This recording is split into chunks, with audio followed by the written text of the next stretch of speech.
Hello guys, welcome back to my channel. ഇന്ന് ഞങ്ങൾ ഉണ്ടാക്കാൻ പോകുന്നത് ഒരു ബിരിയാണിയാണ്. അപ്പം ബിരിയാണിക്ക് നമ്മൾ ചിക്കൻ നല്ലോണം മസാലയൊക്കെ തേച്ച് കുഴച്ച് വെക്കണം. അപ്പോൾ അതിന് വേണ്ട ഇൻഗ്രീഡിയൻസ് ആണ് ഇതിലുള്ളത് വെളുത്തുള്ളി, ഇഞ്ചി, പുതിനയില, മല്ലിയില, പിന്നെ ഉപ്പുണ്ട്, പിന്നെ മഞ്ഞൾപ്പൊടി, മുളക് പൊടി, കുരുമുളക്, പെരിഞ്ചീരകം. ഇത്രയും ഇൻഗ്രീഡിയൻസ് അരച്ച് നമ്മൾ ചിക്കന് മാരിനേറ്റ് ചെയ്ത് വെക്കാൻ പോവുകയാണ്. ഇതിലേക്ക് നമ്മൾ പച്ചമുളക് കൂടി ചേർക്കണം. കുറച്ച് ലെമൺ കൂടി സ്ക്വീസ് ചെയ്ത് ഇടണം. ഇതിൽ നമ്മൾ അരച്ച് വെച്ച ഇൻഗ്രീഡിയൻസൊക്കെ ഇനി നല്ലോണം മിക്സ് ചെയ്യണം.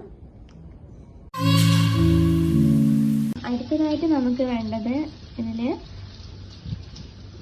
അണ്ടിപ്പരിപ്പും മുന്തിരിയും വറുത്ത് വെക്കണം. പിന്നെ നമ്മൾ ഉള്ളി സ്ലൈസ് ചെയ്ത് ചെറുതായിട്ട് തന്നെ അത് നമ്മൾ ആദ്യം എണ്ണയിലിട്ടിട്ട് ഒന്ന് ഫ്രൈ ചെയ്തെടുക്കണം. നമ്മൾ നേരത്തെ മാരിനേറ്റ് ചെയ്ത് വെച്ച ചിക്കൻ നമ്മളിപ്പോൾ ഒന്ന് ഫ്രൈ ചെയ്തെടുക്കുകയാണ്.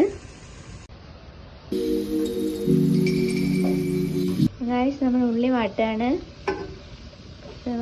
ബിരിയാണി മസാലയ്ക്ക് വേണ്ടിയിട്ടുള്ള ഉള്ളി വാട്ടുകയാണ്. ഇതിലേക്ക് നമ്മൾ നേരത്തെ മാറ്റി വെച്ച കുറച്ച് മസാലയും കൂടി ആഡ് ചെയ്യാണ്. എന്നിട്ട് ഇത് നല്ലോണം മിക്സ് ചെയ്ത് നമുക്ക് വഴറ്റിയെടുക്കണം. ഇതിലേക്ക് സോൾട്ട് ആഡ് ചെയ്യുന്നുണ്ട് കേട്ടോ, മഞ്ഞൾപ്പൊടി, മുളക് പൊടി. ഇതിലേക്ക് കുറച്ച് കറിവേപ്പിലയും കൂടി ആഡ് ചെയ്തിട്ട് നല്ലോണം മിക്സ് ചെയ്യണം.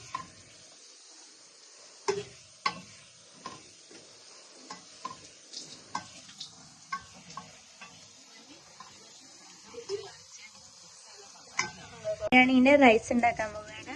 ഇതിലേക്ക് ഓയിൽ ഒഴിച്ചിട്ട് നമ്മൾ പട്ടയും പൂവും ആഡ് ചെയ്തിട്ടുണ്ട്. എന്നിട്ട് അതിലേക്ക് വെള്ളം വാരുകയാണ് ചെയ്യുന്നത്. നമ്മൾ അരി എടുക്കുന്ന പാത്രമല്ലേ, ആ പാത്രത്തിൻ്റെ ഡബിൾ വെള്ളമാണ് നമ്മൾ ഈ ബിരിയാണീൻ്റെ റൈസ് ഉണ്ടാക്കാൻ വേണ്ടിയിട്ട് എടുക്കേണ്ടത്. ഇതിലേക്ക് തിളച്ച് വരുന്നേരം നമ്മൾ റൈസ് ഇട്ട് കൊടുക്കുകയാണ്.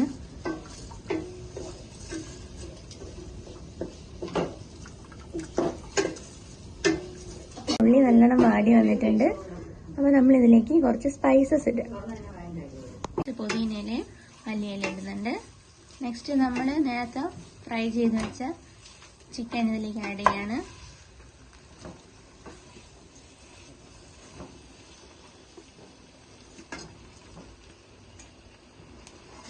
നമ്മൾ നല്ലോണം മിക്സ് ചെയ്യണം.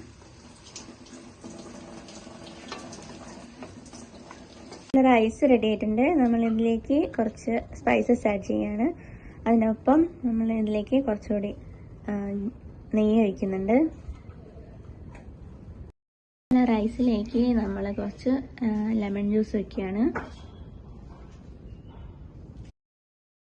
നമ്മൾ ഇതിലേക്ക് കുറച്ച് മല്ലിയിലയും പുതിനയിലയും ഇടുന്നുണ്ട്.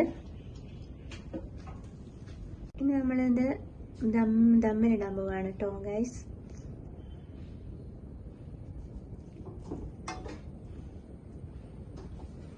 ഇതിലേക്ക് നമ്മൾ നേരത്തെ ഫ്രൈ ചെയ്ത് വെച്ച ഉള്ളിയും അണ്ടിപ്പരിപ്പും മുന്തിരിയും കൂടി ആഡ് ചെയ്യാണ്. എന്നിട്ട് നെക്സ്റ്റ് സെറ്റ് ചോറ് ഇതിലേക്ക് ഇടുകയാണ്.